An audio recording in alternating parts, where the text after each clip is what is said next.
Het jy al ooit gewonder hoekom sommige projekte loop glad weg terwyl ander struikelblokke teekom? Die geheim lê dikwels daarin volgordebepaling.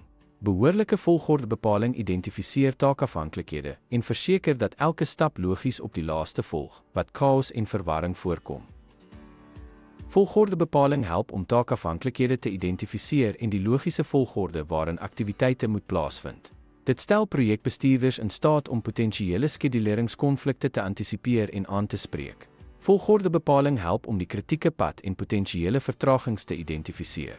Dit verseker dat hulpbronne in die korrekte volgorde toegeken word om knelpunte te vermy. Die proses van volgordebepaling behels die gebruik van gereedskap soos Gantt-grafieke of netwerkdiagramme. Akkurate volgordebepaling is noodsaaklik vir die handhawing van tydlyne en die nakoming van projeksperdatums. Ten slotte, die volgorde van projekaktiwiteite is noodsaaklik vir die handhawing van 'n doeltreffende werkvloei. Dit verseker dat take in die mees effektiewe volgorde voltooi word om vertragings te vermy.